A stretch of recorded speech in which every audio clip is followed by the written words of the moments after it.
recording so I don't forget. So I have done a little shifting today on my website. So now if you come into Canvas, there are now 4 hexagons. I created a new icon for our multi-level class. If you click on these, this first one, the picture, my picture, this is an old headshot, but it's one of my favorite. That takes you to my website. And you'll notice that there is now an updated icon for multi-level modeling class as well as the statistical foundations. If you click on this icon, it will take you the same place as if you click it here. This is the new homepage for this class. And I will, right now it just basically has everything that was on the syllabus, but I will be adding right here where it says downloads some links, but here are links to the different volumes of the encyclopedia and the different YouTube channels or playlists on my channel. So this hexagon, all the rainbow, that will take you to the encyclopedia in general, and this one will take you to the YouTube page, which if you haven't been there, we now have our class recordings going there. So if you'll click on playlist, I have put several new playlists up here. So we have the multi-level in class 2020 fall. So this is where all of our class time recordings will be. So right now there's just day 1. Tonight, day 2 will show up, and I've designed a cover thumbnail to go on top of it. So that'll appear today. And then, so there's in class and then there's out of class. So I also, as promised, made a recording last Tuesday after we were done with class of how to install our RStudio and Tech. And so if I do, when I do other recordings for you to watch outside of class, that's where they will live. I will send announcements with the links so that you know, but feel free to follow a playlist or channel so you can know. I've also started 3 other playlists of material that I have not made, but that I feel is very valuable. And these might be some other things that I might ask you to watch. This one, multi-level supplements from others. These, right now I have a few videos here. This first set of 4 that I'll say HLM. This is a very, very high quality set of videos. They're all close to an hour long. So it's 4 hours of video. So I'm not saying watch this all tonight, but I will have you watching bits of these. They're very well done. HLM stands for hierarchical linear model, which is another name that's used for multi-level models. It usually refers to strictly clustered, not longitudinal data, but the math is the same. So they talk about some longitudinal data here. So there are some other nice videos that are resources for you that I may or may not require you to watch outside of class, and they'll live there on the YouTube channel. So a little bit of housekeeping there. But again, everything will be announced on Canvas. So if you check your Canvas announcements and due dates, you will be good. Okay, so the announcements, I have the announcement that just went out about the 4 files to have downloaded today, the 3 brain size data sets that are identical, just different formats, and then RMD file we'll work with. Second item of housekeeping is I'd like to set up a time for office hours, but I will try, I can't promise the exact time, I'll try to start the Zoom meeting for class at least a half hour to an hour before class time. So class starts at 4:30, so I will be on the Zoom call before that. So if you have questions, feel free to jump on earlier. I won't be recording that, but it's just like if you wanted to come to class a little bit early, and so I'm available then. I will always try to stay after class and answer any questions that you have too, but we need to set up some office hour times. And I know that we're not gonna find one time slot that's gonna work great for everyone. So if you have a really tight schedule and you really wanna be a part of office hours, I will record them as well, but you wanna have a set time that you can come, please email me what time works for you, and I'll gather emails for a few days, and then I'll probably put out for a vote the top choices that have been submitted to me. So office hours, submit times to me. Okay. So the discussion board. The installation of RStudio and LaTeX, that discussion board was due at 4 o'clock, I think. That's 4:33 today. So 2 more. So to get full credit for the discussion board, so in your assignments, it says, yeah, due September 3rd at 4 o'clock for 5 points, the discussion board. And to get full credit there, you had to make your original post and comment on somebody else's post. If you haven't done that yet, it's overdue, and still do it today. And I won't dock anyone points, but make sure you're checking this assignment tab in Canvas so you're keeping up on due dates. So that was supposed to be due already a half hour ago. But by and large, it looks like most people, installation went fine. I haven't seen anyone having big hangups. Did anyone have a major hangup and were unable to get one of those 3 or multiple 3s downloaded? Anyone? Sweet. Love it. Somebody's computer is going to be a bear. I know it. Some things that I saw, people talking about converting long data between long and wide format. No. Come here. Oh, Joe. Yeah, Joe, can you mute there? Thanks. Converting data to long and wide format, that is a big thing for multi-level data because we have data that is clustered, especially time points. So this is something we are going to focus on, and we will be learning how you go from wide to long and long to wide. It is a big deal. It is not simple. It's still not simple for me, but I have some code I'll be sharing with you and hopefully walking you through it enough times that you'll kind of start to get your feet under you for that. So that is something we will address. Wrangling data as a statistician is like 80% of the time needed for any project. And there's no shortcut around it. So we will deal with it as we come to examples. Common to feel intimidated. You're not alone. So everyone's got software installed. So when I say the 4 items for business for today are, we're going to go over installing packages because now we have the bare bones operating programming language of R. We're going to download packages and learn about packages. We're going to get oriented to the spaces or parts of RStudio and get it set up. Learn about workflow in using notebooks, and we're going to go over and do our first notebook and knit it to PDF by the end of class today. So we're going to learn some code and some workflow basics so that next week we can do it with single level regression, so the week after we can do it with multi-level regression. So let's everybody open up RStudio.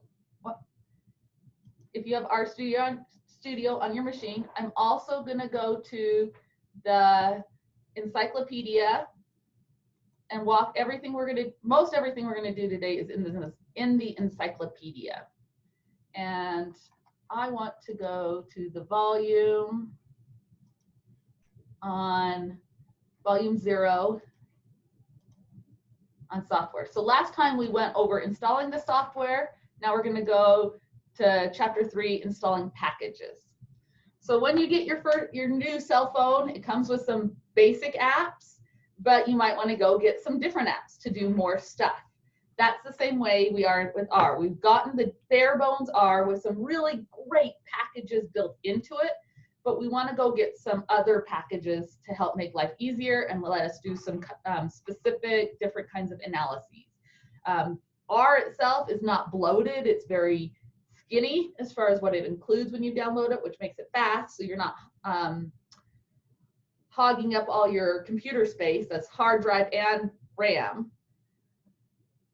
Now, usually people say, well, what packages do I need? How do I know what packages I can use, should use, and are out there? It's a very common theme.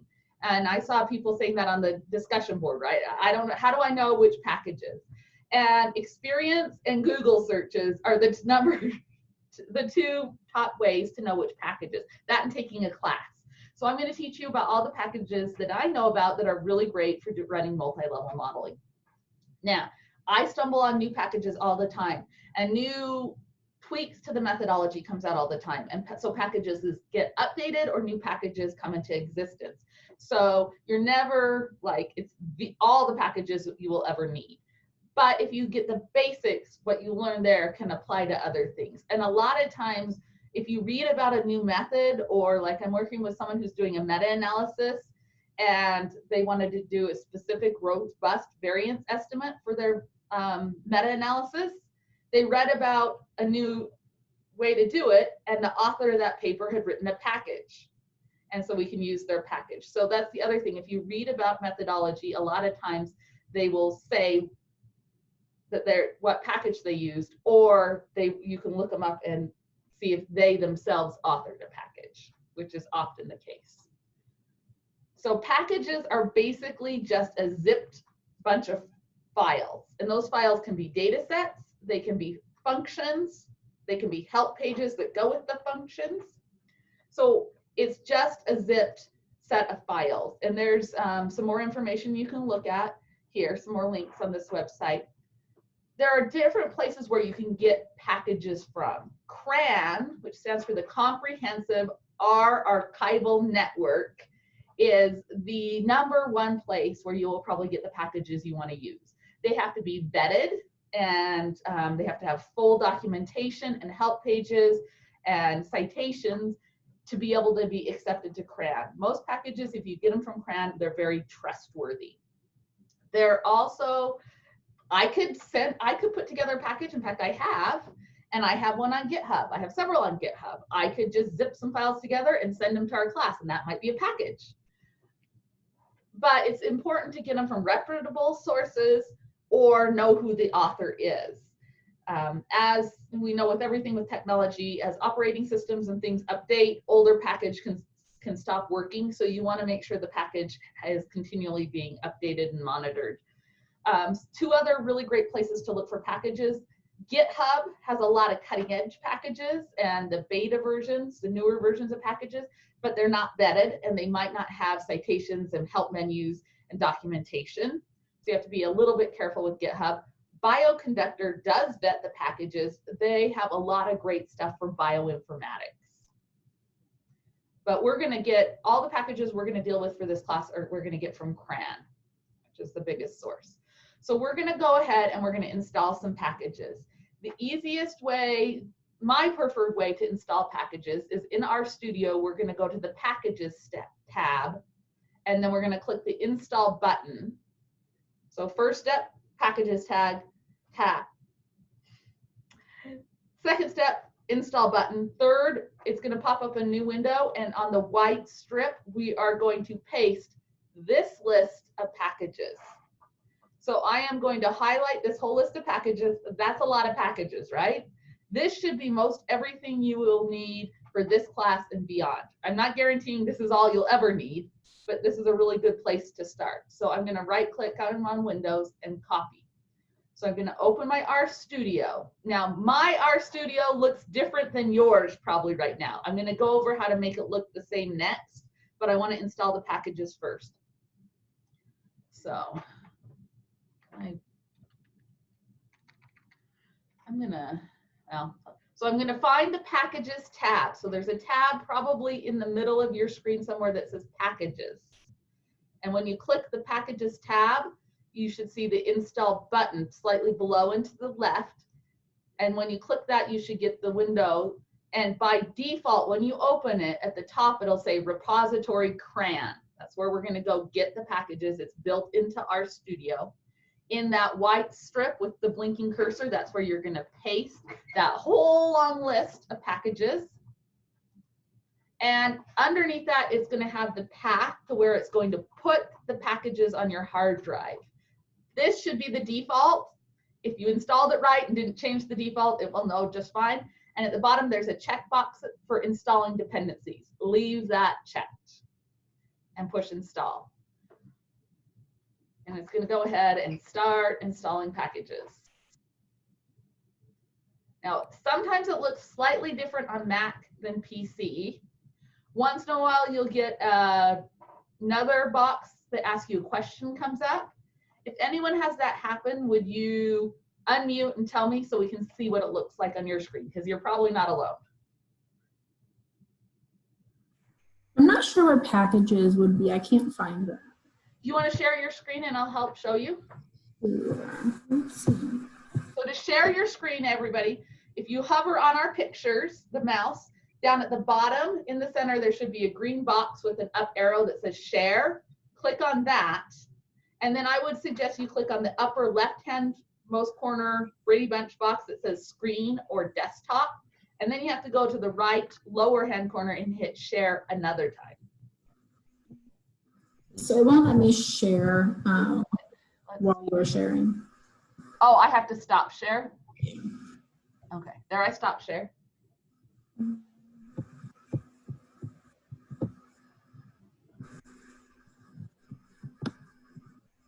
All right, so, okay, can you expand your RStudio bigger? So it's there, it's just getting cut off. So now if you go, you've got 4 panels, go to the lower right one. There's a tab that says files, a tab that says plots, and then right next to it says packages. Yep, and then there are install buttons right below and to the left. Perfect. And then that your cursor is where you'll paste that long list. And where does that long list come from? It's on the encyclopedia. Okay, gotcha. I'll stop sharing if I can figure out how. So that's the, if you go to Canvas, I can direct you how to get there. So click on the encyclopedia. Okay, so this took you to volume 5. So go all the way to the top to the upper left-hand corner. In the margin, it says volume, vol 5, multimedia, and the upper left-hand corner. Up a little bit more, a little bit, all the way up. That's as up as mine will go. Yeah, don't slide it up, but the top of that strip on the side. So above where it says welcome. This? Yeah, click there. Yep. And then if you go right above the color strips, see how they're at the bottom of the page, the color strips, right above that, there's an encyclopedia home website is a hyperlink. Yep. This is a roundabout way to get here. Then you have to go to the upper right-hand corner, volume links. This is so roundabout. In white at the top, volume links. Now you can click on the red strip that says volume 0 software. And Alex, thank you for showing everyone, because I know like half the class was wondering that exact thing.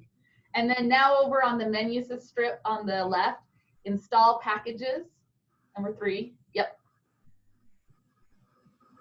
And let's see, click on install packages. There we go. Now scroll down to the red box that has the whole list of packages in it. There you go.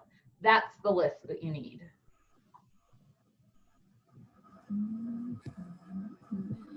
Copy that and then go back and then paste it there. Yep, push install.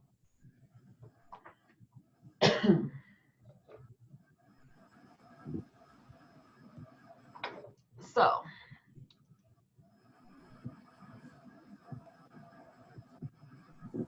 okay, so it's going along and it's going to do it. Install all those packages. Okay, what you know that it's done when you have this orange sideways, the greater than symbol, the caret, when it's back at the bottom of your console tab. Now, your console tab could be in a different location than mine, and that's okay. We're going to make everyone's look the same in a second. If you have strong opinion, you can have it laid out however you want, but I'm going to show you how you can change it.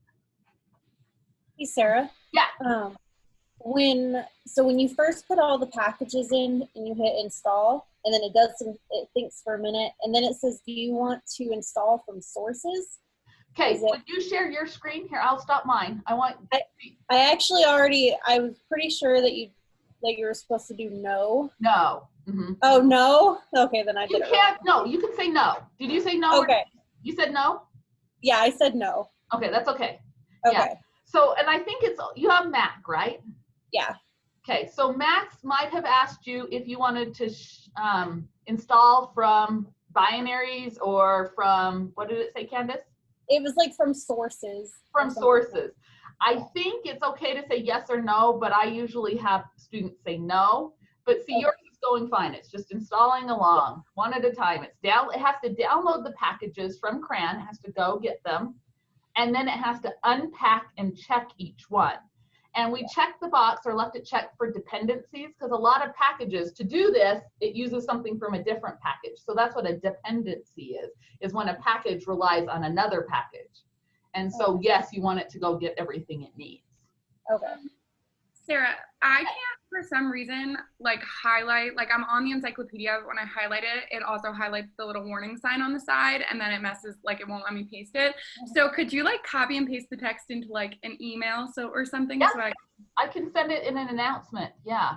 Or could you put yeah, it I in don't the know why it's not letting me. The chat doesn't let you copy and out of the chat. That's I haven't found out how to copy out of the Zoom chat window, which is that's been a pain before. So, list of class packages. Okay. There, I just sent an announcement in Canvas. So, Julie, see if you can open in Canvas announcements and copy out of that list. Okay, thank you. Did anyone else get anything different? I wanted to do this in class together because little things sometimes go wrong trying to do this big long list of packages. Okay, give me a thumbs up if you got all your packages done fine. Okay, so who was going to say something? Someone was. Sorry, I was. Right away when I did it, it had, I don't know if anybody else had this, if this was normal, it had all these, I'll just screen share really quick because I think it's still kind of saved on there what happened.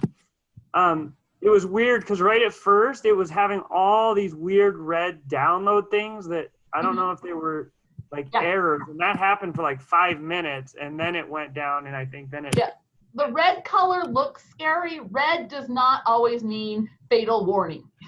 Okay. So the red is just the color it's using to say that it's downloading. So it downloaded it all, then it unpacks it all, then it checks them all, and then it tells you that. So yeah, so let's see if I share my screen. So it's good that you're looking at the color and being like freaked out, but yeah, see mine's red too. So it says it's going to this, and mine are already installed, so it's not necessarily going to do it. And it probably says something about unpacking, and then it will say that it's unpacked and checked successfully.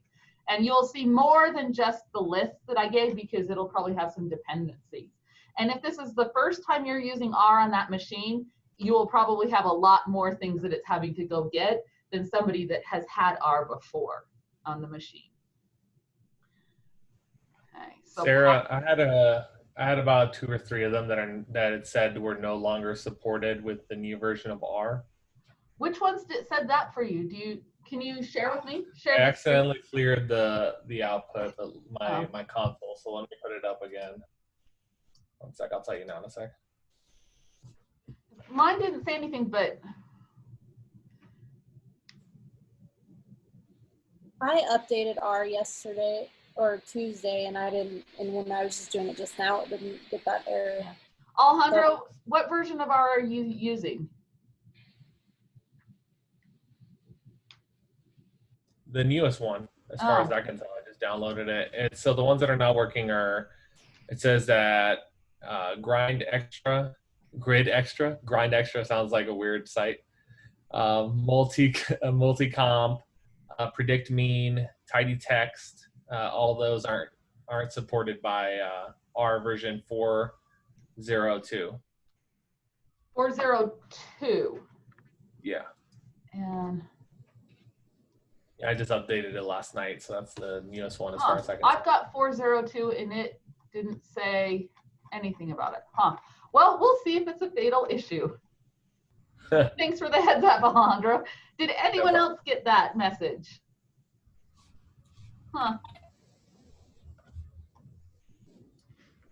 We shall see. Those that you said aren't ones that are crucial to this class, I don't think, but that might, we'll see. Okay, so going back to the encyclopedia, we got our packages. Okay, I'm going to go back. Oh, I am sharing screen. Okay, good. So if you look under this on the encyclopedia, under this the red box that has that whole long list, under that I have put different sections for groups of packages. So the first group are the tidy universe.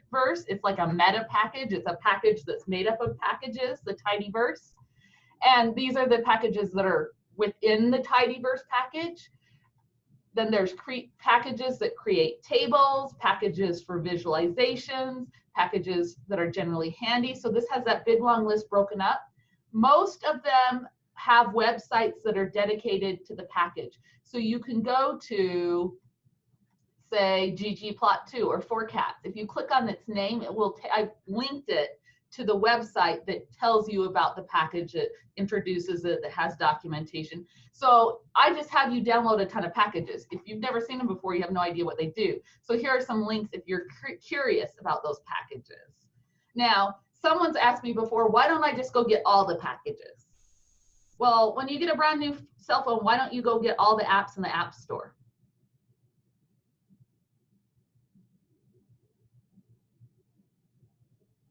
They take up a lot of space. You don't need them all?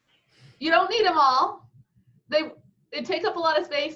Heck, they wouldn't even fit because there's way too many. It's the same thing. There are probably on CRAN, I think it's getting close to 5,000 packages at least. So your computer couldn't even hold them, and you're probably never going to use most of them. So how do you know which ones you need? You don't. You know, here's some generally helpful ones, and you might have to go get some other ones periodically.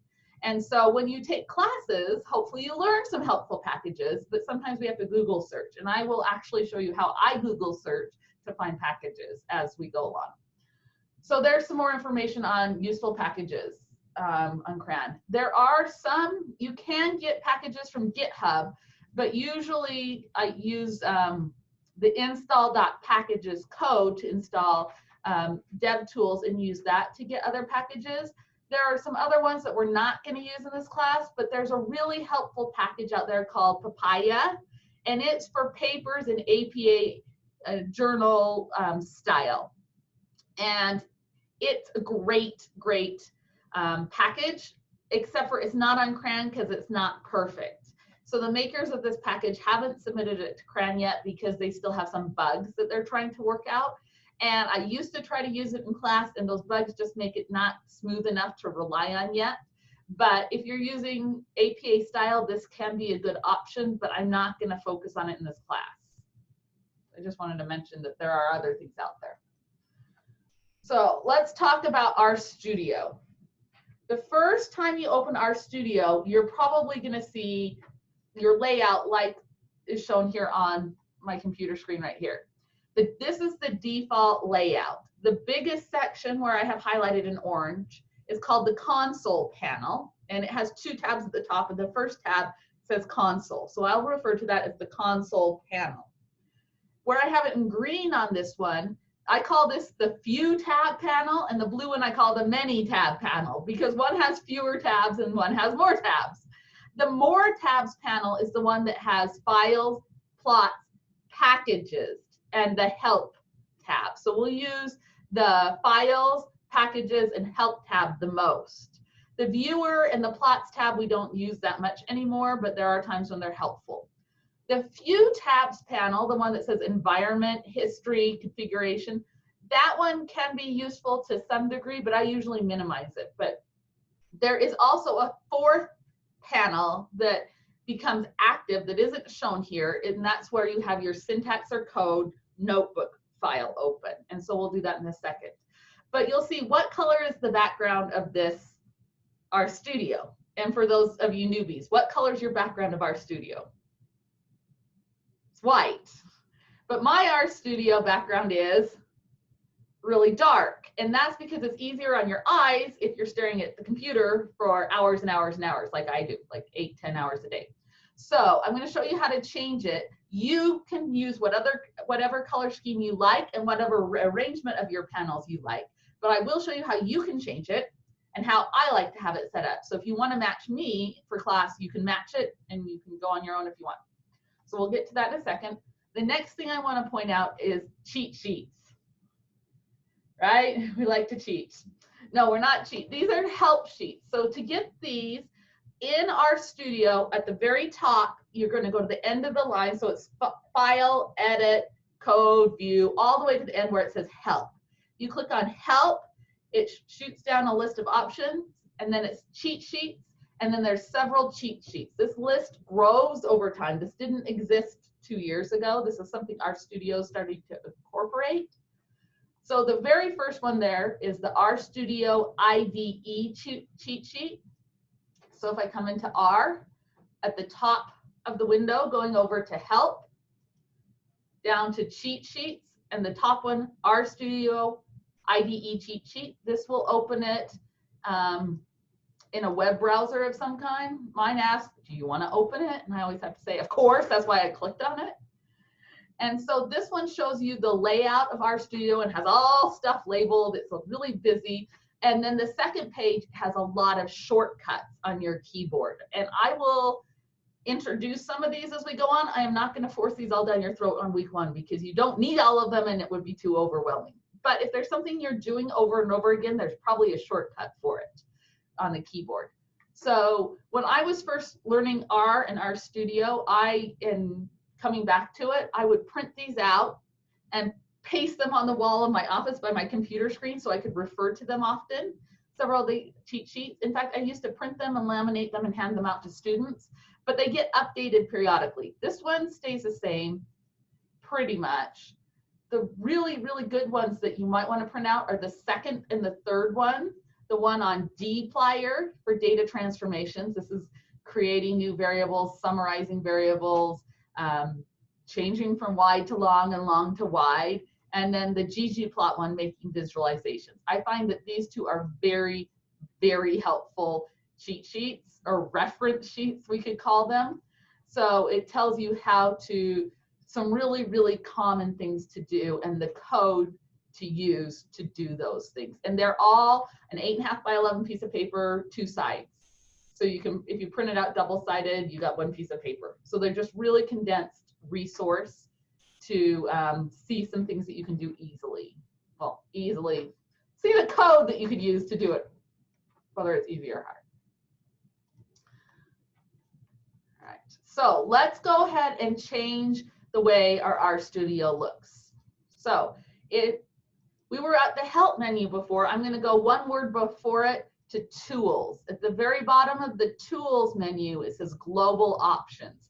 The only thing, it might be different on Mac. Mac, is it, anyone that has Mac, can you confirm that that's the same?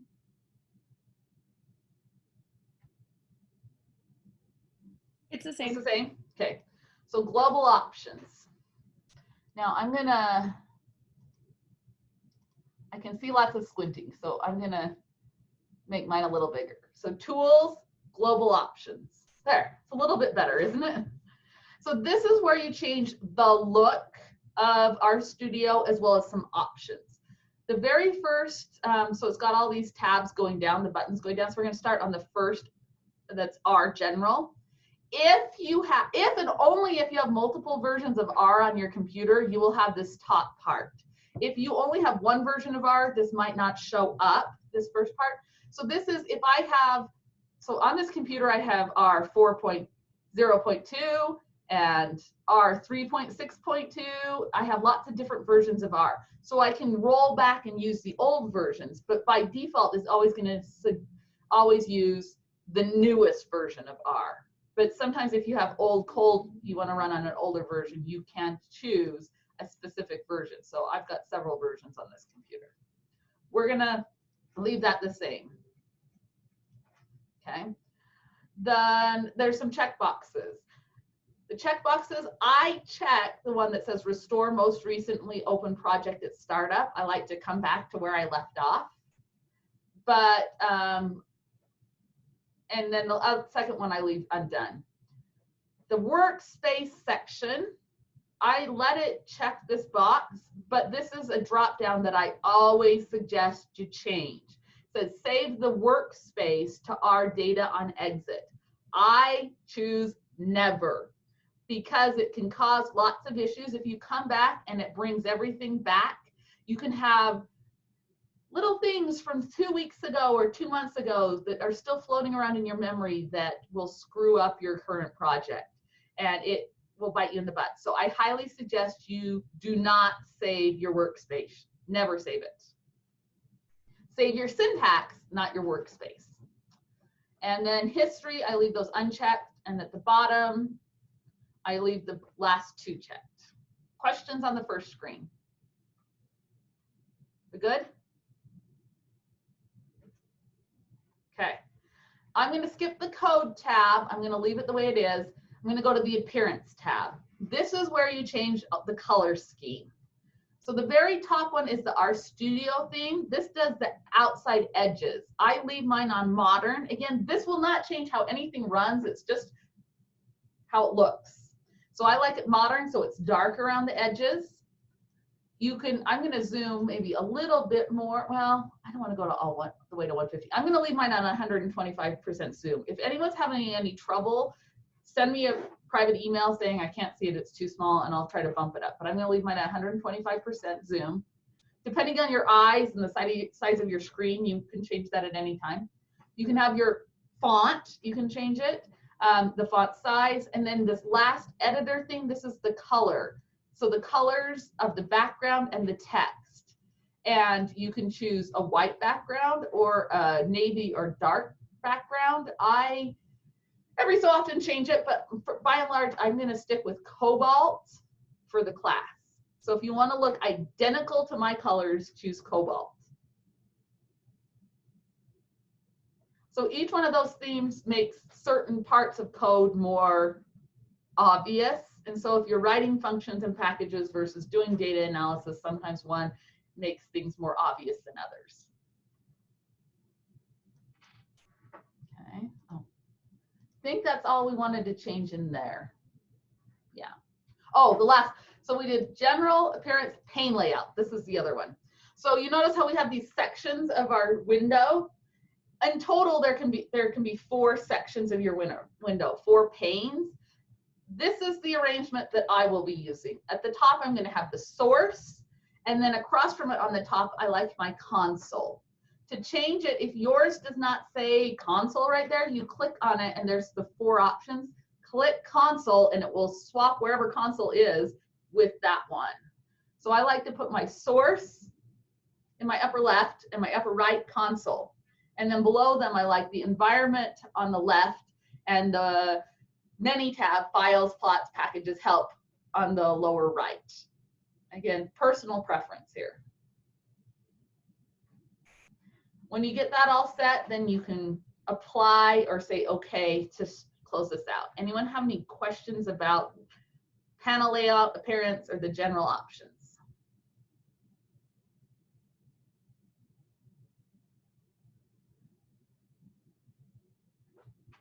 Okay. Panel layout. I like to swap those. I like to go cobalt. Yeah. So when you do it this would be my arrangement. Notebook is your source. Console, those are 2 at the top. I like my notebook or my source to be the biggest one. So you can hover your mouse over these borders and stretch them to make certain sections bigger or smaller. Most of what we're going to do is in the source or our notebook panel. So I usually shrink the other ones up to give the most real estate to where I'm working. Okay. So quiet. I don't know that I like this. Okay. So we're going to start working in an R notebook today, and we're going to knit it to a PDF. So what are all the pieces that need to go together? So in blue here in the middle, I have, I'm so proud of this diagram that I put together. I have your R notebook file. So your R notebook is an RMD file. That's RMD stands for R Markdown. This is where we're going to be typing everything. This includes at the top, we're going to have the YAML header, and you only do that once at the very top. After that, we are going to alternate in some manner plain text, which is just typing comments and notes to ourselves or somebody else, and our code. And when we run the code chunk, its output will be right underneath it. And so we'll have this all going through our file. Sometimes files are long, sometimes they're short. Some projects will have multiple smaller files. but for most of our class, each homework will be its own notebook. So most closed small projects, I would have one notebook. But if I'm working on like a thesis or a dissertation, I might have several notebooks, one for wrangling the data, one for descriptives and summary basic information, one for a regression analysis, one for something else. So you can break a project into multiple notebooks. The notebook is everything that happens in R. So that's where we're going to be typing. But some of our code can pull from other files. Like we can pull our data from Excel, from SPSS, from a comma separated, from almost any other version of data. We can pull it into R by typing into our notebook. When we're done typing our notebook, or every time we do something new, we're going to push knit, the knitter button, the yarn. That's going to take our notebook, and our notebook still exists, but it's going to convert it into a new file, create a new file that we're going to make PDF. And again, you could do this into a website, into Word, which is ugly, or a slideshow. You can even knit to a PowerPoint slideshow, which I've done sometimes. It's kind of cool. So the key is any of the data sets that you want to use in your analysis, those data sets have to live in the same folder that your R notebook lives in. Anything that R creates, the knitted PDF, any like JPEG or PNG figures that it makes, anything that your notebook makes will get stored in that same folder as well. So you need to have a folder set aside, I would say, for each homework or for each analysis that you have, where not only the data lives, but this R notebook we're going to learn how to create, and then all your output will go as well. So just keep a folder for each project. Question. Yes. So it can't, if you have your SPSS file saved in some other folder, you can't navigate it manually to pull that data from another folder and just input it into your R notebook? You project? Can navigate to a different path, yes. It's not the best workflow because it's going to be computer specific to the path. Now, if you're only ever working on one computer, that's fine. But I would say 90% of the time there's multiple collaborators for each project.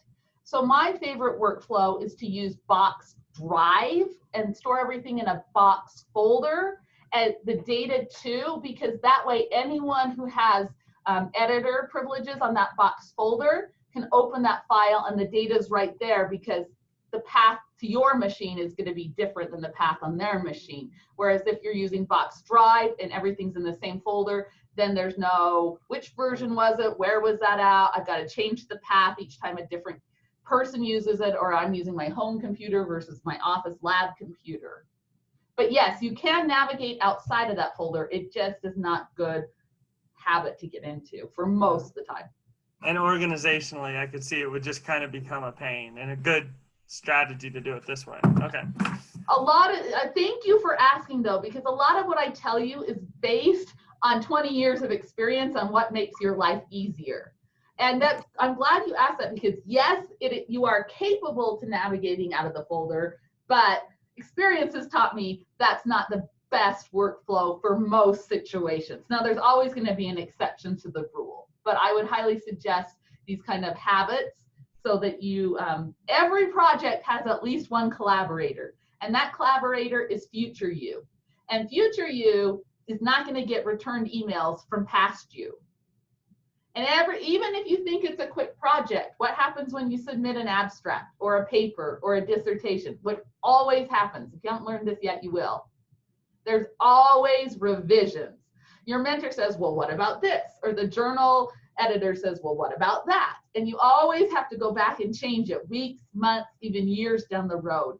And you want to leave yourself a breadcrumb trail and clearly delineate everything you do, because guaranteed, if you don't, somebody's going to ask you to change it. And you want to make your life easier. Trying to teach you ways to make your life easier. Now, there are very few times when you have a closed project, but let's see, Alejandro and Candace. I know I've worked with you, Julie, and Julie, is that true? When you're working, everybody else, when you're working on a project, how often do you have to go back later and change something and rerun it? Yeah, Too many lots of times. heads.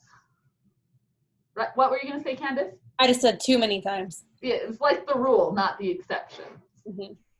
Okay, so the notebook is good because we can write ourselves text and then have the code and this simple output, and then we're gonna write some more code to ourselves. So we're leaving ourselves a breadcrumb trail of exactly what files we're using and exactly what steps we're doing to them and what we're thinking about the output when it comes out, so that we can share that with somebody else, either in written or oral form, and we can go back and tinker with it later. Okay, so the last thing, there's some empty sections in here I haven't written out, but we're gonna do it actively. Knitting. I do wanna go to this, well, let's wait till we get a file open. The working directory. Okay, let's do it. Okay, let's have our 5-minute break right now. Let's do that. And then when we come back, we're gonna, so if you haven't already, use this 5-minute break to go into Canvas to that announcement, not the last one with the list of packages, but the day 2, pre-day 2 class, and get those 4 files saved in the same folder somewhere you can remember on your computer. When you come back, we're gonna open and we're gonna learn how to do some basic code and knit an R Markdown notebook to a PDF.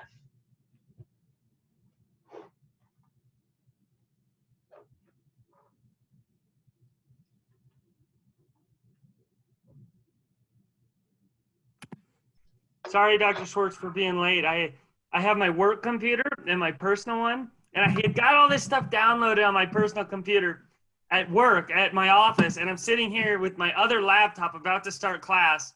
I'm like, no! So I'm like racing to university, and there's construction, so I'm sorry. Yep. Just go ahead and just install it on every computer you think you might need it, and then you're always safe. That's the benefit of having it freely available. Well, actually, you know, I did, and that was, I went to do that on the Mac as my work computer, and then I actually did have a problem. When I went to do the R, just the R, just the original R, it said something like, when I went in, I could click like the version and the download, but I went to click like where it said 3.6.2 or something. The machine wouldn't let it on for some security reason. Oh, yeah, you have to have administrative privileges. Yeah, and yeah, that's probably why. Yeah, that's why when I teach in the classrooms, I always use my own laptop, because the classroom computers, if I install it, when you log out, it erases it. And so every time I'd go to teach, I'd have to reinstall it. And yes, I can call IT, and it takes them like 4 weeks to get it installed on the classroom computer. And by then I'm like, never mind. Bring my own, yeah. Yeah. So cool. And I was also inspired by those videos. After I watched that video of those guys wake surfing and the music, and they're like flipping, I'm like, they make it look so much fun. I do not look like that, but it's still fun. Yeah. All right, I'll let you have a break, sorry.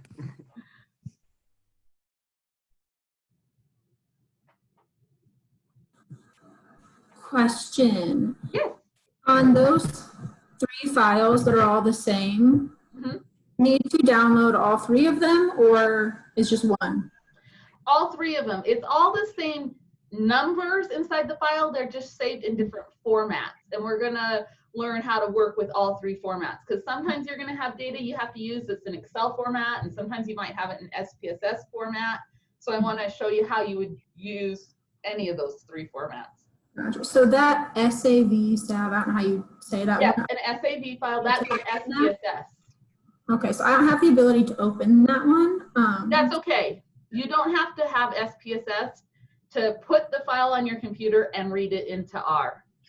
Okay, so I can't even open it. Yeah, that's fine, as long as you can download it. I can't do that either.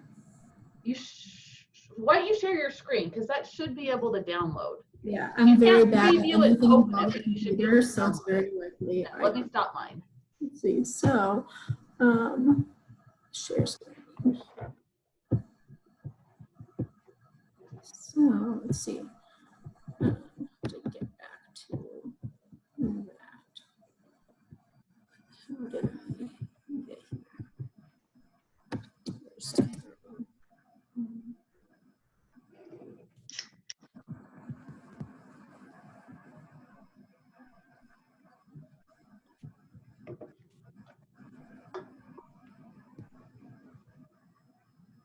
And I'm going to update that icon on there so it's prettier.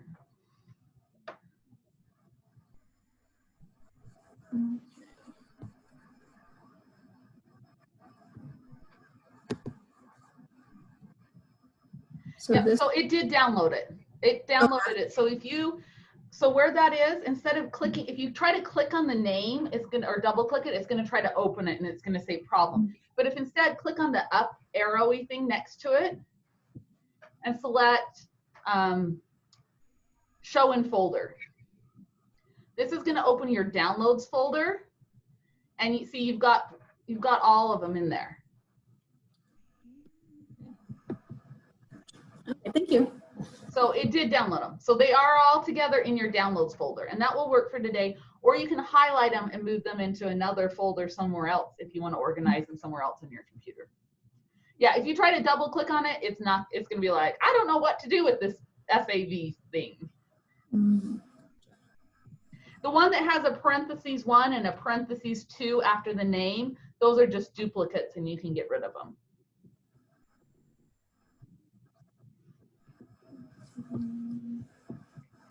Hey, Sarah. Yeah, Allison?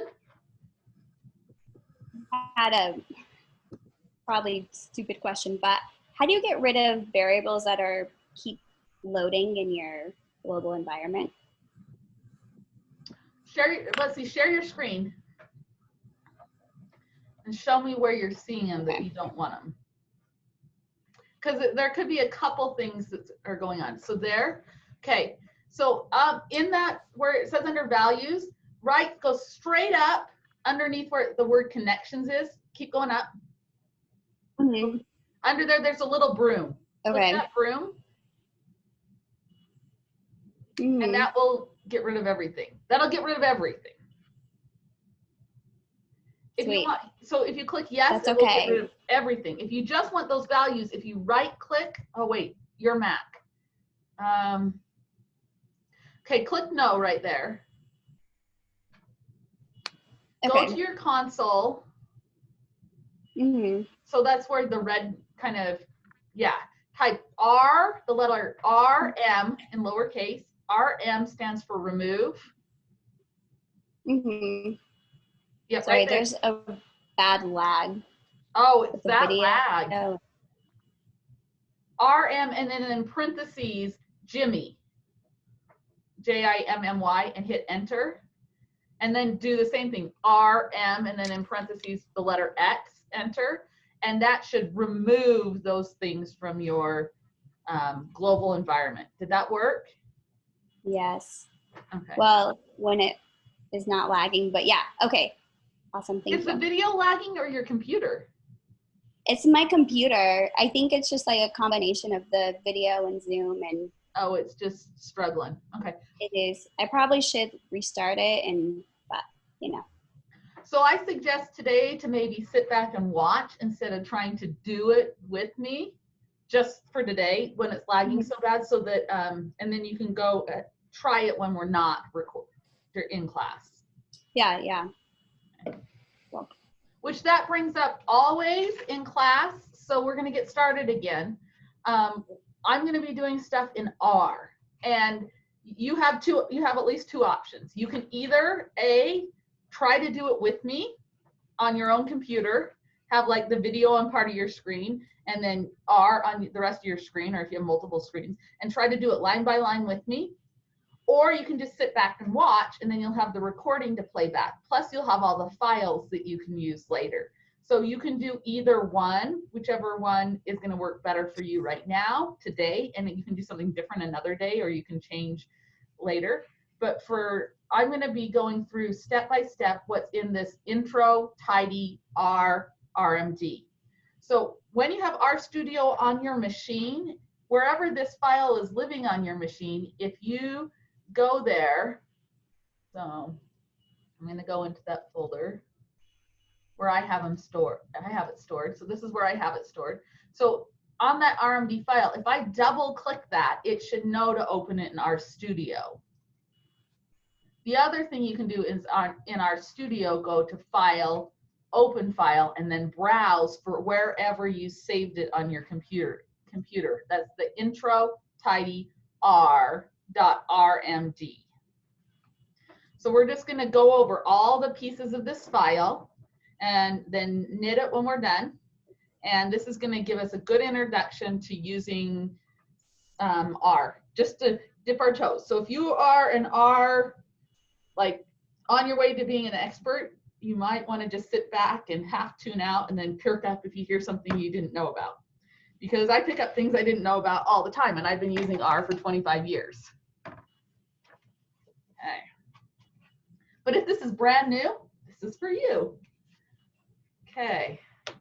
Anyone having any stuck points before we get flowing?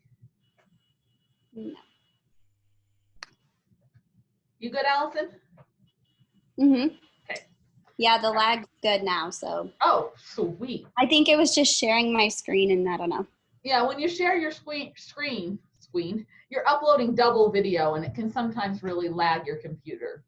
So the very first thing that's in an R notebook file, first let me say, this is an RMD file, and because it's RMD, it knows to open it with RStudio, but in reality, this is just a text file. I can open it with, let's see, if I go to open with, and again, I'm on Windows, I can open it with just Notepad. If I open it in Notepad, it looks exactly the same. Have you ever tried to open a Word document on a computer that doesn't have Word? It looks like gobbledygook. Or an Excel file.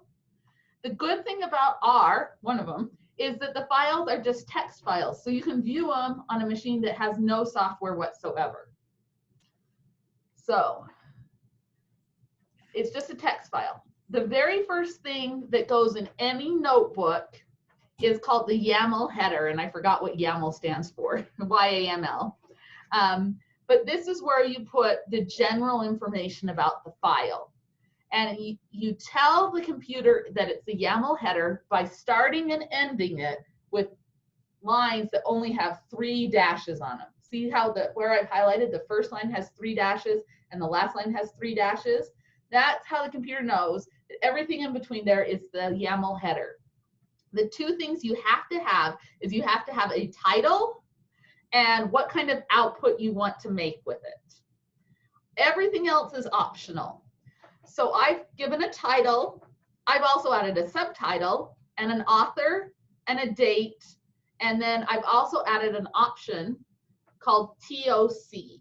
TOC stands for Table of Contents.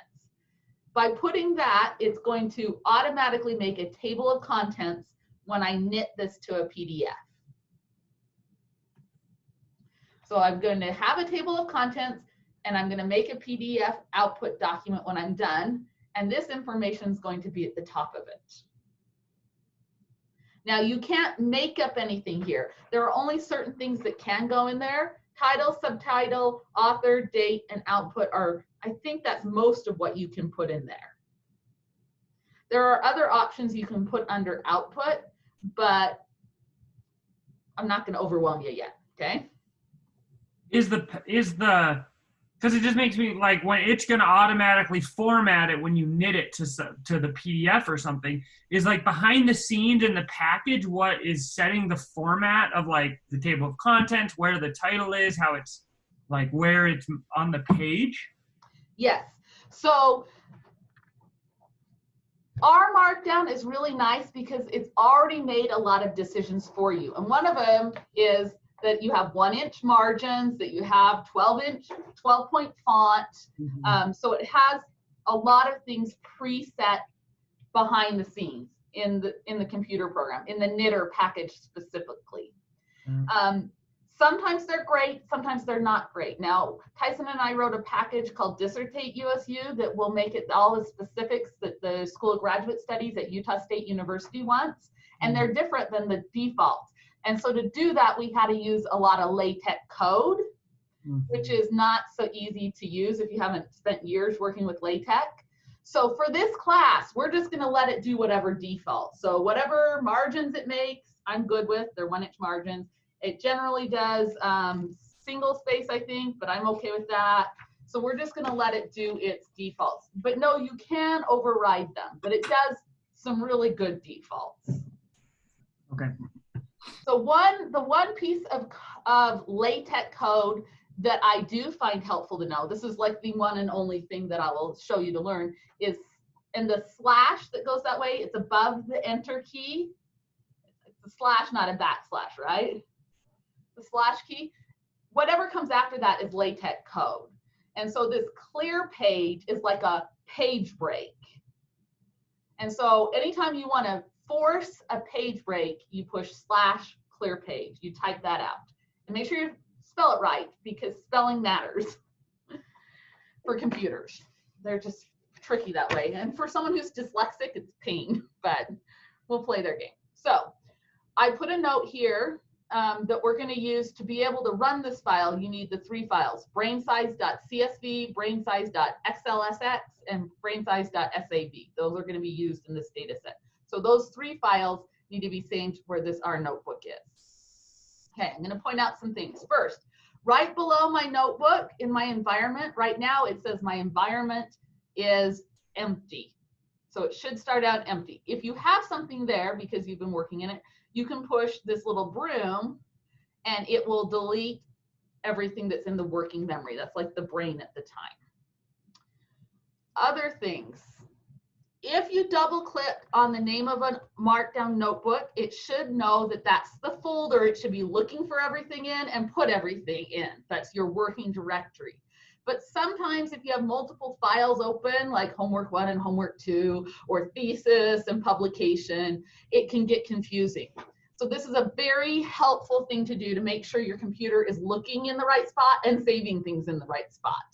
So you go to the top menu system, kind of in the middle, the word session. And this is in the encyclopedia if you forget this.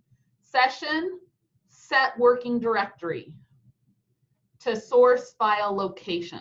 The source file is your R Markdown notebook where you're writing your code.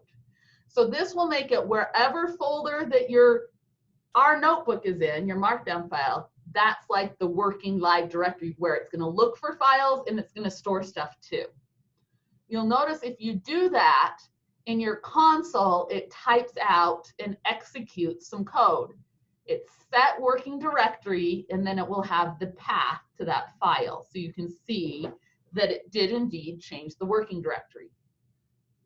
Another second piece to this is you want to ensure that you really are in your working directory. And to do that, you're going to go to the many tabs file to the tab that says files. We use the packages tab to install packages, but on the file tab, go to the gear that says more, it's the last thing on its menu, go to working directory. So before we set the working directory, now we're going to go to the working directory. And you should see there all the files that we need to work with, all those 3 brain size data sets we want to pull in, the CSV, the Excel, and the SAV. If your computer says, I can't find this file, this is the first thing you need to do to fix it. I have this come up maybe every other week. I'm like, oh, it's looking in the wrong place. Of course it can't find the file.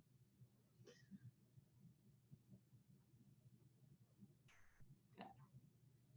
So we've got our 3 brain size data sets ready to go. So just like our YAML header is kind of set off by having the 3 dashes on a line by itself above and below that says, hey, computer, this is the YAML header, this is just the generalities. We can have code sprinkled through our document. The thing that sets off typing to be code instead of just plain typing is 3 ticks. This tick is the key on your keyboard that's in the upper left-hand corner above the tab key. It's on the key with the tilde wave. So that's the back tick. It's not the quote key that's over by your escape key or your enter key. It's not that one, it's the back tick.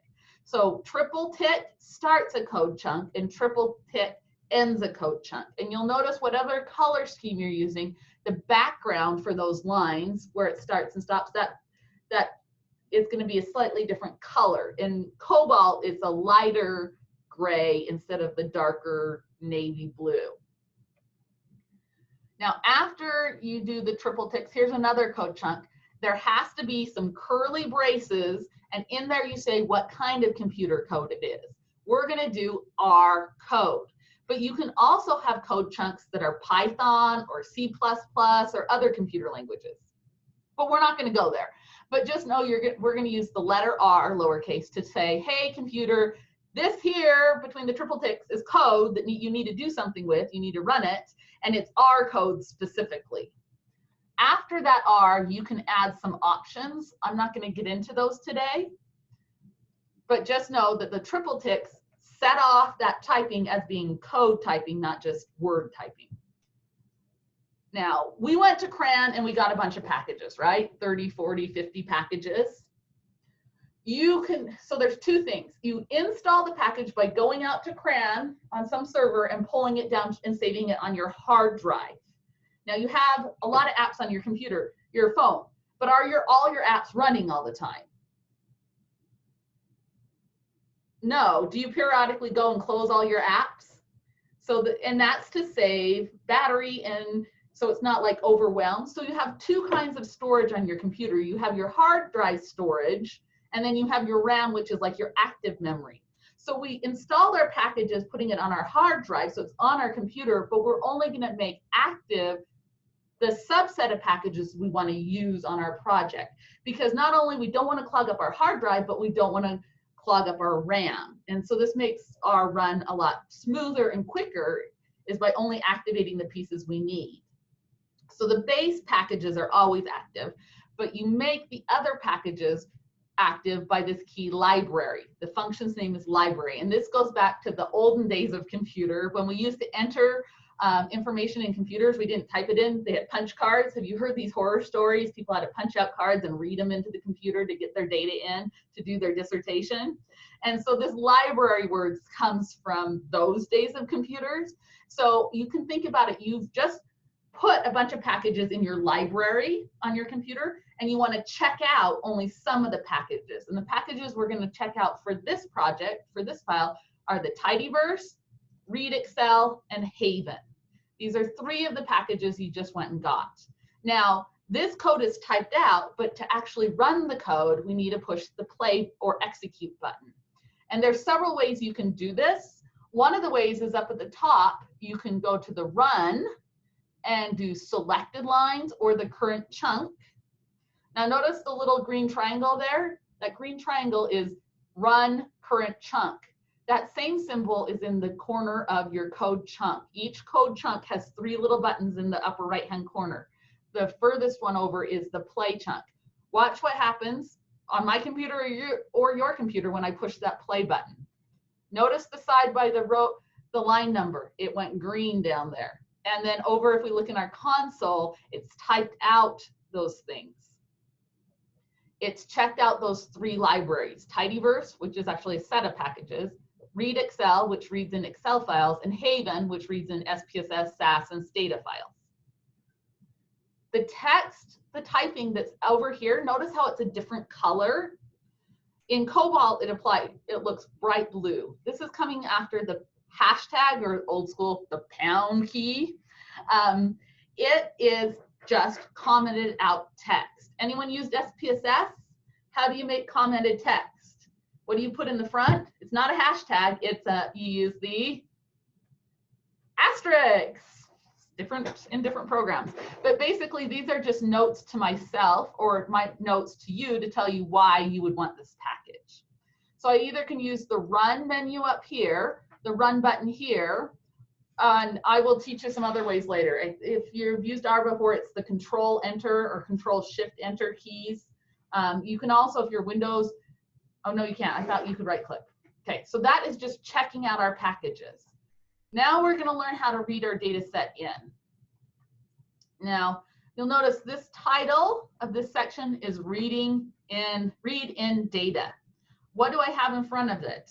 That text, I have a hashtag. This hashtag makes this a section heading. Then below that I have CSV. It has two hashtags. That makes it a subsection heading. there's this really cool button that's over here by the run at the top of the menu. Next to run, there's this like blue dot thing. I don't know what that published. I've never used that one. But next to that, there's like some white lines. If you click that one, you get this little miniature table of contents. I'm going to slide this over so we can see. So this table of contents has everything that has a hashtag in front of it. One hashtag are the section names. Two hashtags are the subsection names. Guess what 3 hashtags does? Subsection. You can go all the way up to 6 hashtags for subsections. And it automatically is updating that as you add in those sections. You don't have to run that line or anything like that. What happened? That's cool. Yeah, it did. I typed in a new place here and a new place here, and it will automatically renumber everything appropriately. Huh. In the table of contents, and the page numbers, and the section numbers, the subsection numbers, automatically. And you can click over on the right, and it just takes you right to it, too. Yeah, this is clickable to skip around in your document. Wow. Okay. In fact, before we get any further, especially because of time, let's go up here and let's hit the knit button. Now, in my header, it says that I want to knit this document into a PDF. This is how we're going to test if your LaTeX is installed correctly. Hit the knit button. Over in your console window, something else is going to be happening. What it does is it opens the document in its memory, and it starts from top to bottom running them. And this is more detailed than you probably want to know if you're new. It takes your R markdown document, makes a regular markdown document, converts that to a text document, and uses LaTeX to convert it to a PDF, all without you having to know any of that. And if everything was installed correctly and you didn't mess up any of the code chunks, because I had them typed out good because I've used this one forever, you should have a PDF pop up. Sarah, I got an error. You got an error. How was I knew you're going to, half of you are probably going to get an error. Okay, these errors come from many, many reasons, and this is where I want to go through. Let's hold off on that for 10 more minutes. Okay. Is that okay? So if you have an error and it's not knitting, I will get to you, but I want to go 10 more minutes into this document before I stop to handle errors. Is that okay, Candace and Alex and everybody else who has issues knitting? I want to show you what it looks like when it's knitted, though, if you've never seen this before. Now, if you have Windows, just a note, this is not opened the document. It's a PDF, but it will not open it automatically in Adobe. You don't want to open it in Adobe or any other PDF viewer, because if you do and you try to knit it again, it won't be able to knit it again because it's open in some other format that it can't write over. If you're in Windows, and this is Windows specific, it will have opened it in this Sumptra PDF viewer, which it installed with RStudio. And you'll see this little R or yellow icon down here. This is a great PDF viewer because you can re-knit it and it will save over the top of it even though it's open. So that's just kind of something. With Mac, does anyone knit it in Mac and get the PDF open? To open automatically? Well, when I've done it in the past, it opens it up into Adobe, I think. It opens it up in Adobe, and you have to close it to re-knit it. Yeah. Okay. Yeah. So let's just look at this. I told it to do a table of contents. I said TOC and then : yes. So it's made us a table of contents. Notice we have, what's the heading? Reading data. And then the subsections under that, CSV, Excel, and SPSS. And these are clickable. And it's put over here the page numbers that it ended up being. Can you see how this would be nice to do your dissertation this way? And then you're not having to update it all the time. So here are the sections. Notice at the very top, we have the title, the subtitle, and then below that, the author, and below that, the date. Everything from the YAML header goes at the top. And then we've got the table of contents. And here we have our section. Read-in data was our single pound, and then CSV was our double pound. And then here we have plain text. Look at the code. The code is in gray background. This first code chunk doesn't make any output, but the second code chunk makes output, and so the output is underneath it. and we've got page numbers at the bottom. These are all like, I think it was Joe that was saying, these are all the default 1-inch margin, 12-inch font, except for the section and subsection headings. It does a little differently. So this looks this is got a lot of funky output and very little text, but this is how it will look. So you can have your tables be as output or as an actual table in nice looking APA style table in your document. Okay.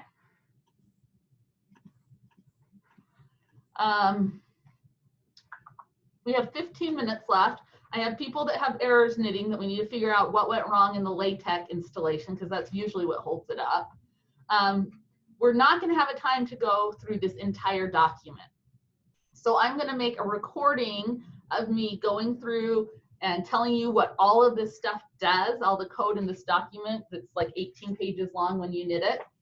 And I will upload that probably later tonight, and I will send out an announcement. And for those of you that have never used R, I really want you to watch that. It'll probably be under a half hour long. Those of you that have used R before, you may or may not need to pay any attention to it. It might be a good refresher if it's been a while.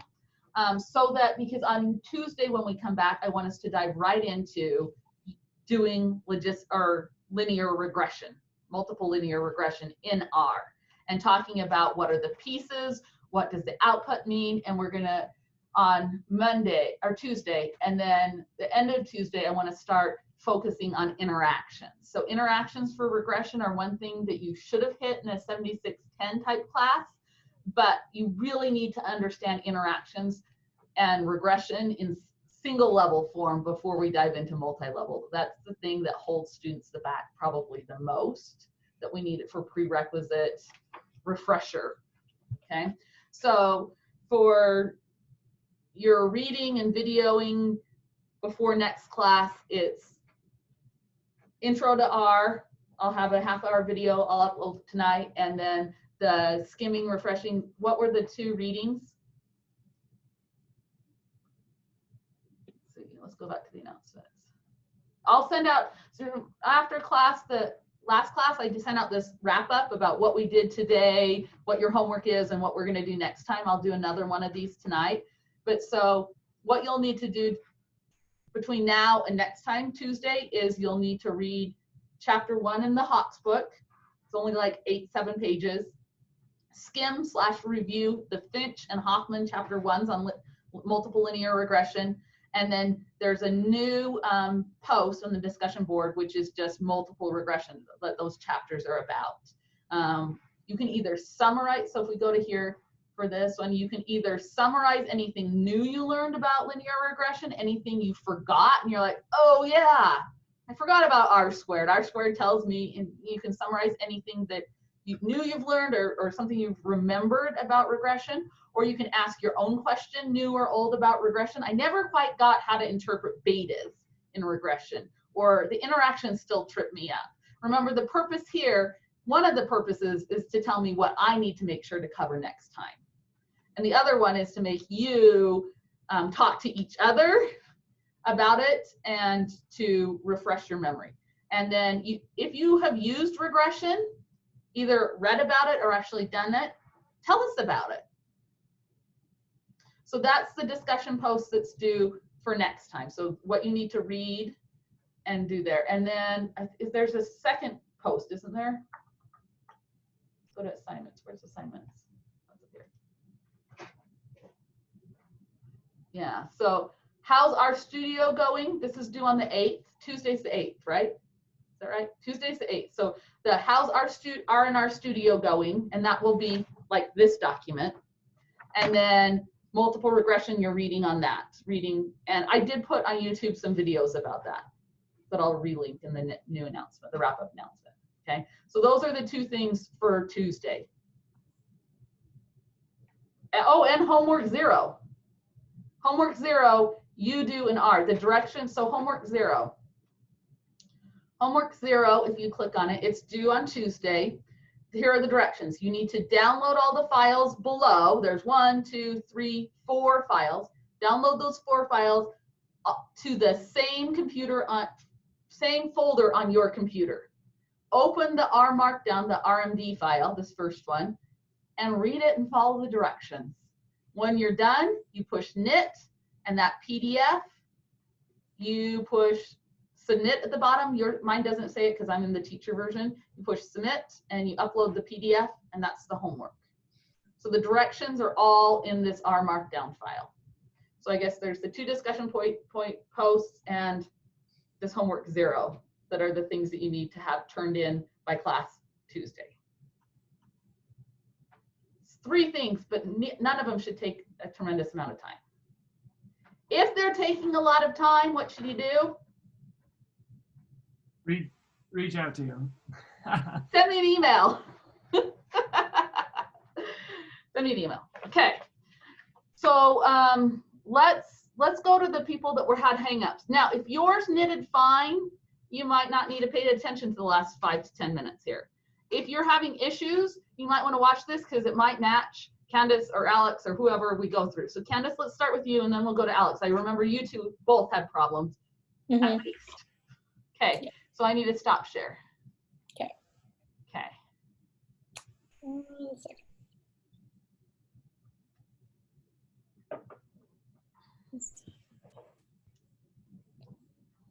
Okay. And yours used to work before you updated it? Actually, it hasn't. Well, it's been a minute since I've used R, but okay. Last time I was using it, it also wasn't working. Okay, so I'm going to request control of your computer. Okay. So I can move your mouse from my office. Yep. Okay, so over here, I'm noticing you have here in your R Markdown knitting window, it says package, blah, blah, blah, blah, blah, error. Unicode, blah, blah, blah. And it says that this package not set up for use with LaTeX. Okay, so just like R uses packages to do extra stuff, LaTeX uses packages as well. And so there's one default in LaTeX, and I did this in the Windows version. I didn't have Mac, so I didn't do it. You have to tell LaTeX to go get the packages it needs on the fly and not to ask you. And if what's happening is your LaTeX does not have this package, and it's trying to ask you, but since it's running in the background, you're not getting the message about it. So what we need to do is go into your MITTech and tell it to go ahead and get the packages it needs. Okay. So can you open MITTech and share that with me if you haven't shared your full screen? So this is, you're on Mac, right? Yeah. Okay, so anyone else who has Mac that's getting that same kind of error message, this is what you need to do. So I only shared R. Let me. So why don't you stop and share your full computer screen or desktop? When you share with me, it's usually more helpful if you share your whole desktop / screen instead of just R or RStudio in case we have to do something like this. Okay, now can you get to MITTech? Like in applications? Yeah, so we need to go to the MITTech application. This is not a problem with R or RStudio. This is a problem with MITTech. It's not like a problem, but it's a setting we need to change in MITTech. Isn't it? What? Maybe in your search MIK. I don't know where you installed it. Oh, Tech Shop right there. Try. You've got Tech Live Utility down at the bottom with the right. Yeah, Tech Live Utility. Okay. So it was TEX, not MITTech. It's just Tech. Okay. Right. Well, stop. Right. Yep. This version of Tech Live allows you to check digital signatures of downloaded package by installing this for better security. I don't know what's better. I don't know. Sure, enable, I guess. Okay. It's highlighted. Okay. Okay. So I'm thinking we're going to want to go into that middle button that says packages. It's thinking right now. Yeah, it is. Okay. You know what I do when I have an error like this?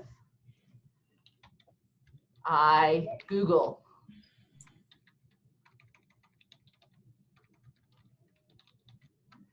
don't know why it's taking so long. Okay.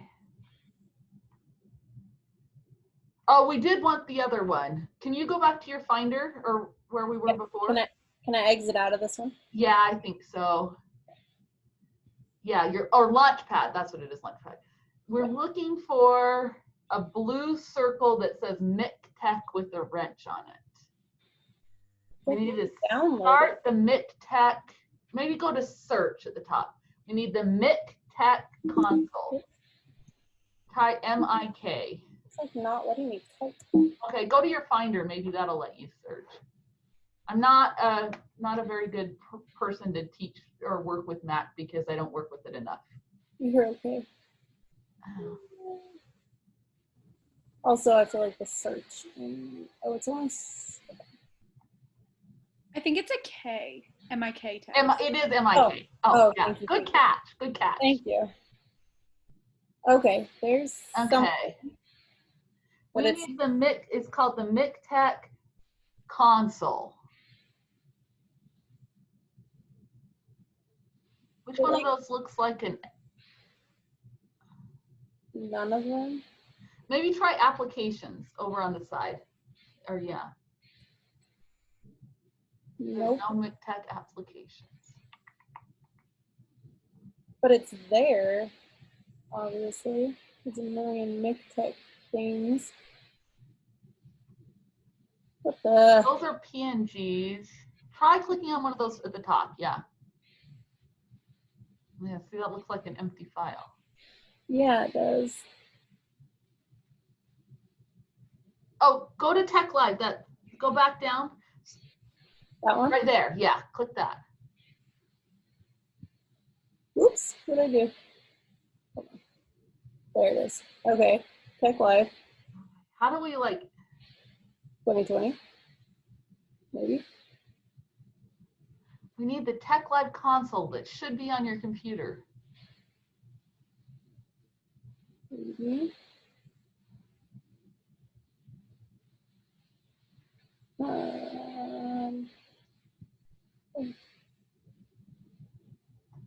There's Tech. Okay, Tech.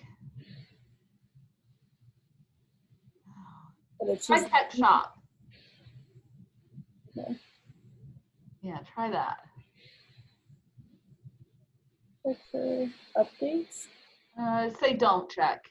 Okay.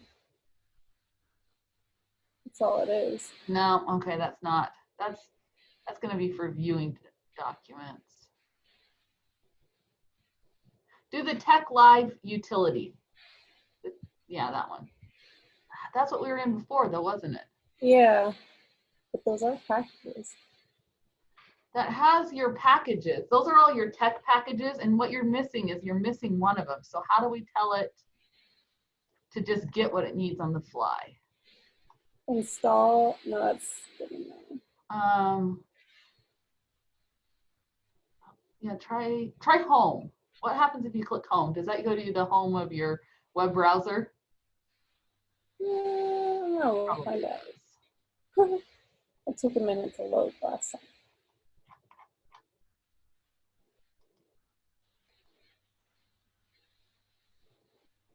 Someone else with a Mac, does the MIC Tech, can you find it somewhere else on your computer? No, I'm in the same boat as you, and I'm Julie's the same? Okay. Yeah, same for me too. Yeah, this is something that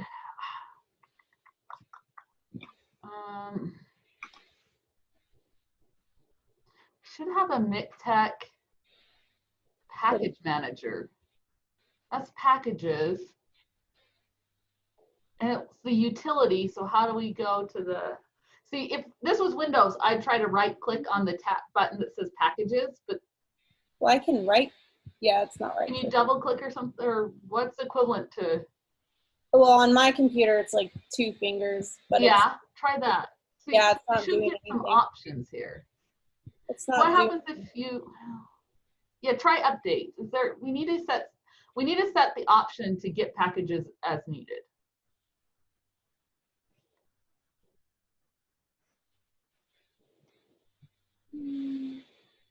Oh, 541 packages for update. Sure, yeah. Let's update them. How did you clicked on the updates button and it asked you that? Yeah.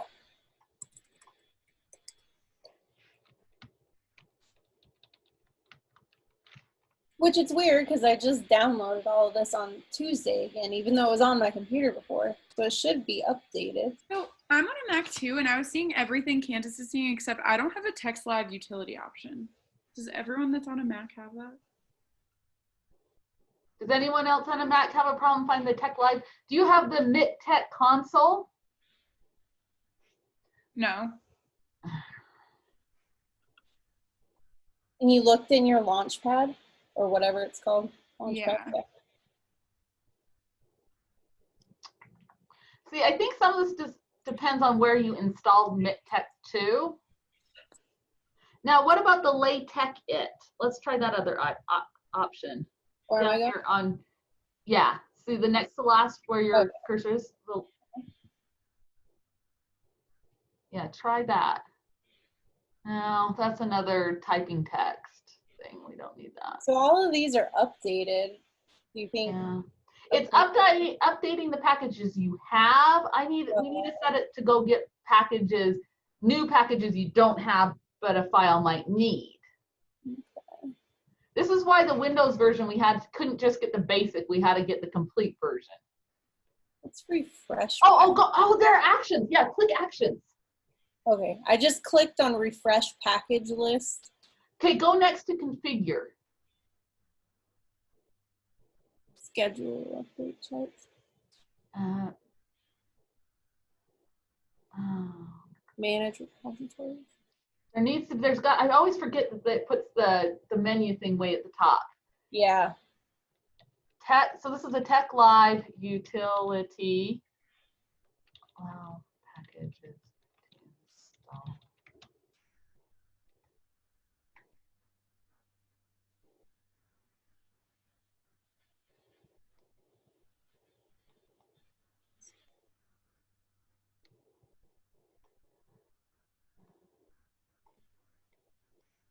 There's something about it.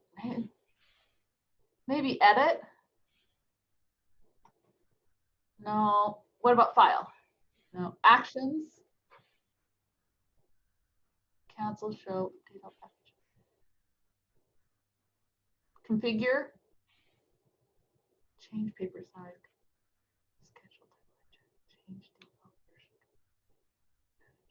Try manage repository. No, that's not going to be anything helpful. What was, when you, next to the Apple, the Tech Live utility, check preferences. Sarah, is it okay to log off if we've got? Yeah, if yours is running, go for it. Yeah, you don't need to stay on, no. Awesome, thank you. Yeah. Have a good night. Okay. Add new packages to match the server when updating. And it's already That's checked. Okay. Yeah.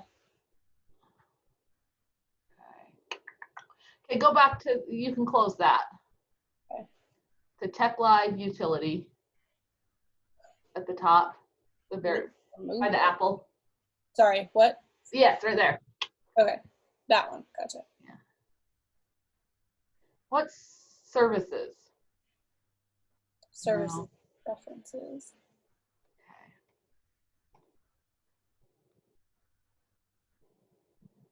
What is this? Why does it say needs removal?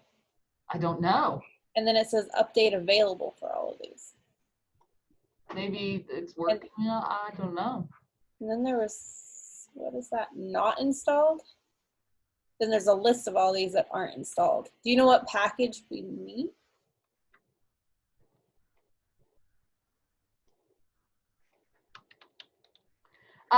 It has one, but I know that when you install that one, it asks for another one. So you have to change the setting to tell it to get everything it needs.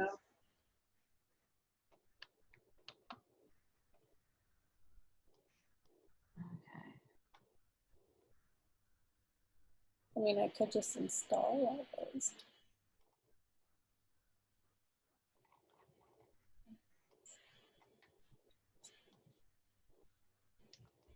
Okay.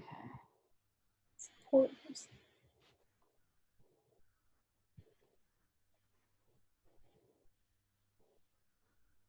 Huh. Okay.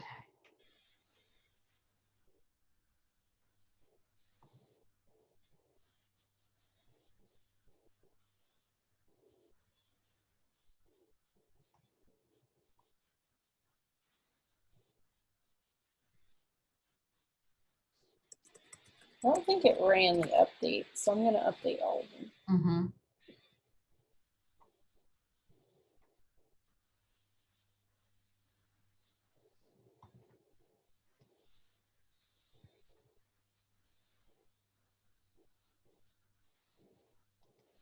I'm looking over here I'm trying to search online. Okay. So I'm not just ignoring you. Oh, no, I figured. No worries.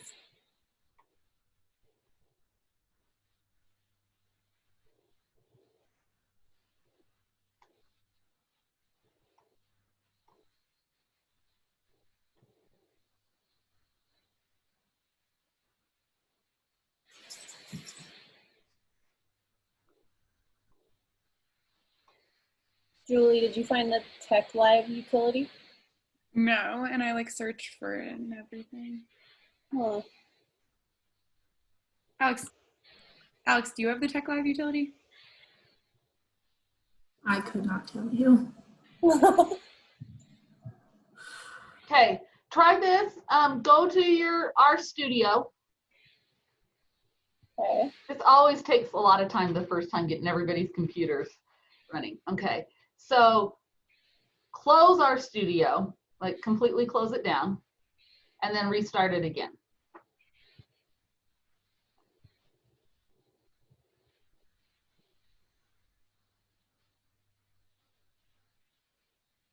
And now go to your packages tab. Yep, install. Type Tidy Tech, Tiny TINYTEX. Yep, Tiny Tech. Install.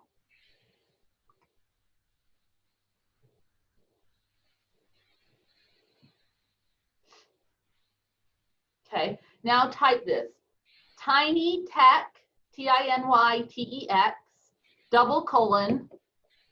:install _ tiny, that first one. Click on that first one. Yep. Now run that. Enter.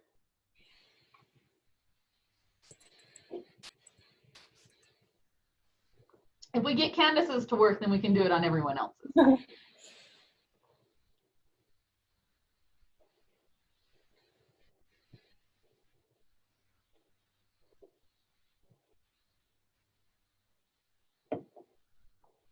I think I mentioned Tiny Tech at the end of last class. Oh. So we'll see if this will work.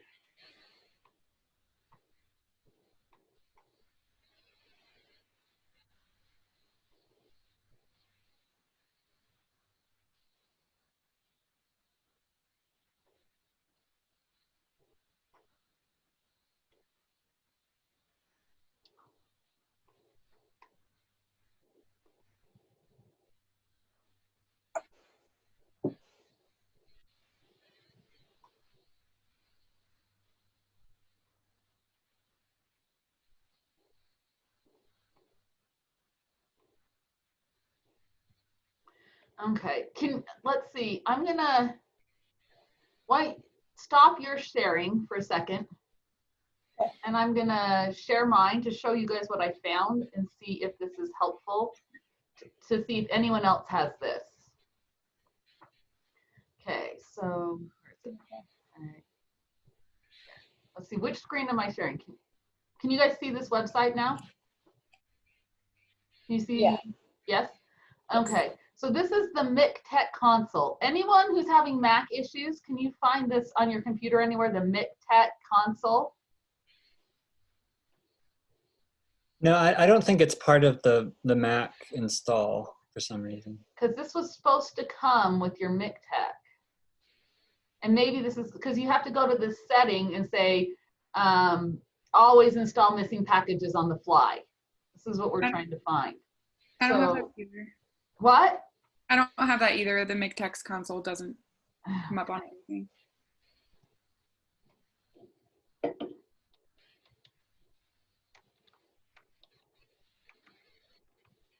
Yeah, I don't have it.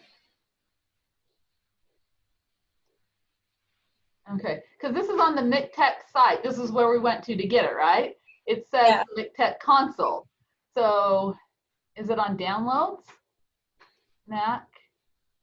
So I know this doesn't look familiar. Like I followed the website, like your website, and this didn't. Oh, this is MICTech, not MacTech. You guys are on MacTech. That's right. Oh. Oh, I had it backwards. MacTech install packages on the fly. These are older ones. So I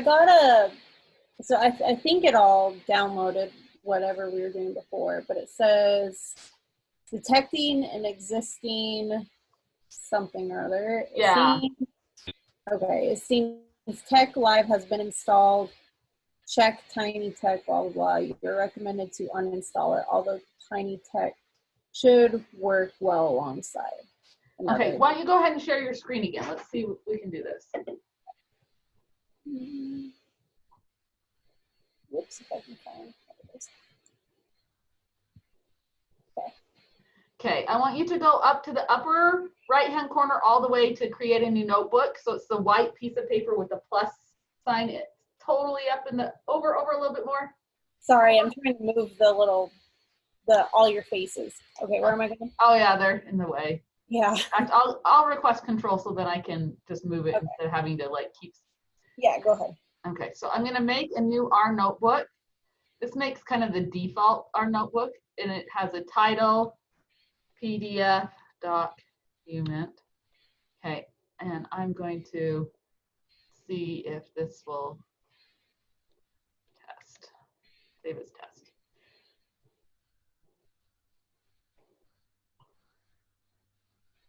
This is a trial run. Guess what? It worked? It worked. Why did it work? Because we are using Tidy Tech now instead of MIC Tech. Oh, okay. Okay. Okay, so I'm missing some of your screen. I can't go back to the minimize this. You have to hover over the top. There you go. Oh, there we go. And then you can, yeah, there you go. Oh, okay. Yep. Okay, so just to test, let's open what we were working on in class and try, see it has going to both of those. Let's not do the HTML document. Let's just do PDF.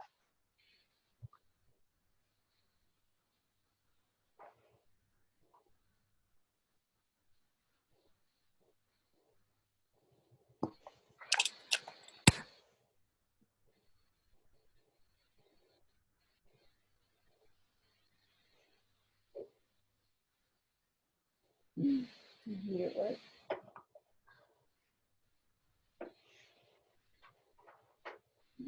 Open. Setting up everyone's computers is a pain. It is. Oh no, what happened now? Error. Okay. Oh, this is the same error that.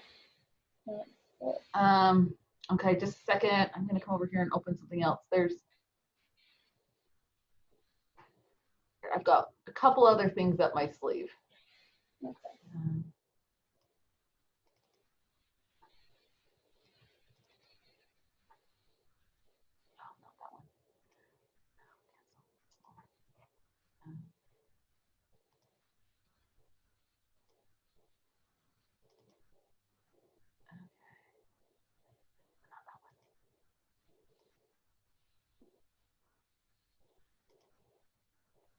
Okay, I'm gonna try this over here. I'm gonna try.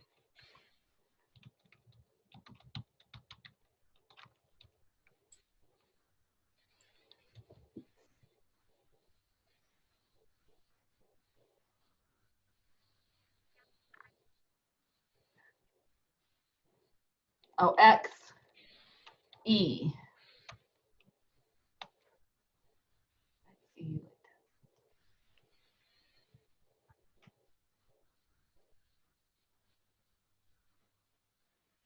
Okay, so the converting from R Markdown to regular Markdown, we're 87%.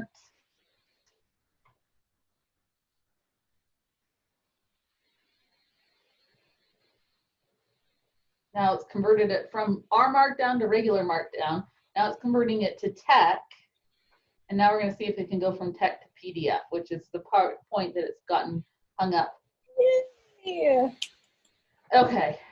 Sarah, can you put that code on the screen again for? Yep, we definitely will do it. That's okay. This is a known issue. And I cannot tell you why this fixes it and you need it, but just that you do. So after it says PDF _ document : between that line and the TOC yes line, you need to add, and it's got to be lined up with the TOC. So it's got to be indented the same amount as TOC. It's LaTeX _ engine, ENGINE : space, and then it's XE LaTeX.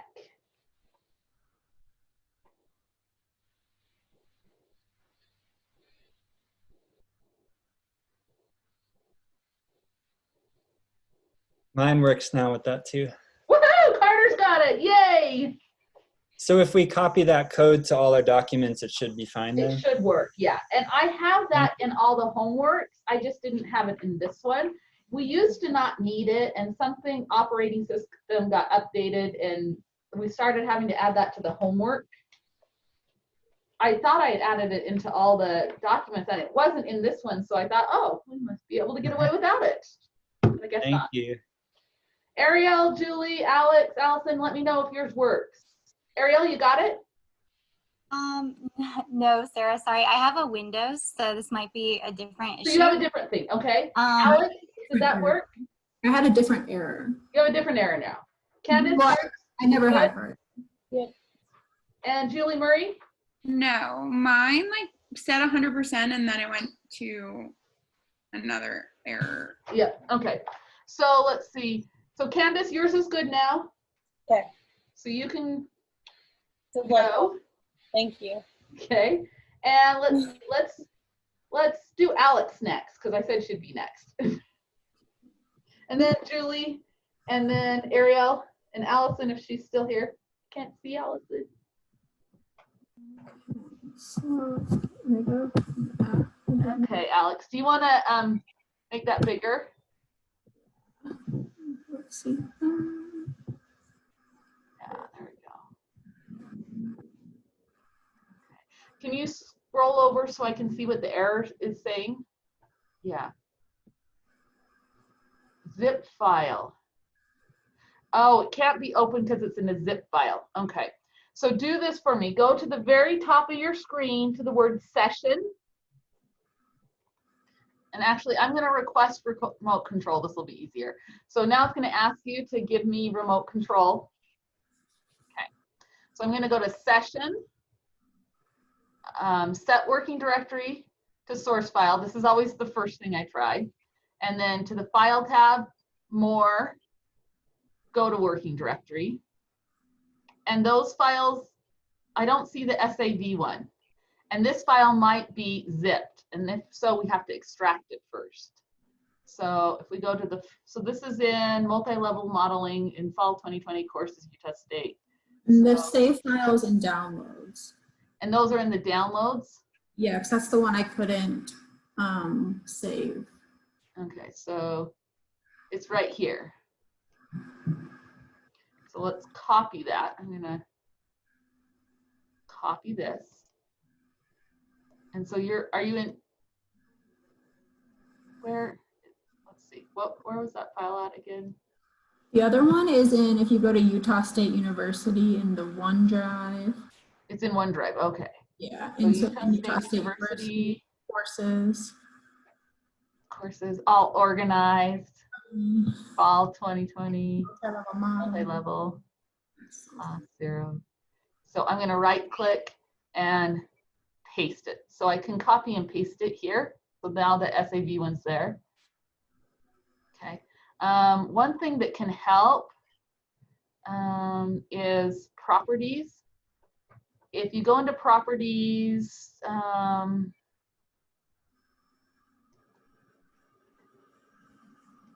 so your files aren't showing the extensions, and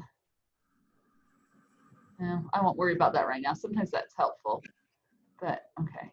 So they're all here. 1, 2, 3. Okay. Let's see. Let's try it again. It's in the thing now. So now they're all there.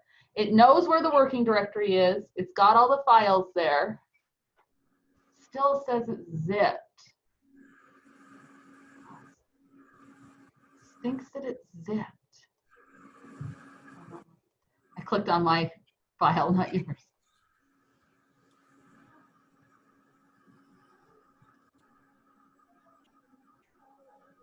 It's there.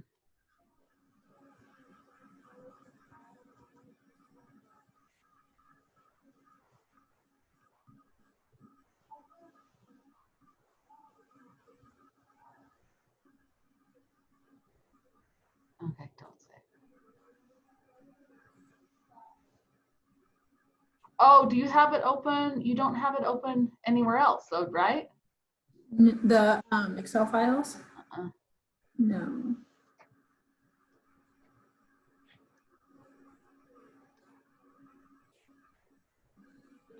It reads it just fine. Oh.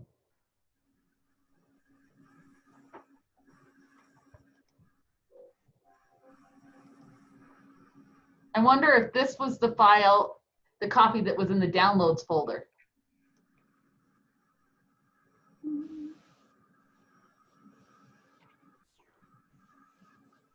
If this doesn't run this time, I'm going to open. Oh, we lost some people.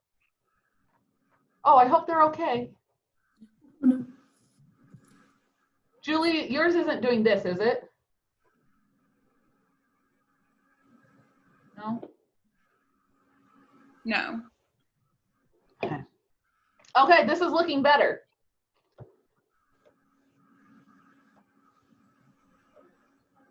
It seemed to run all the code chunks this time.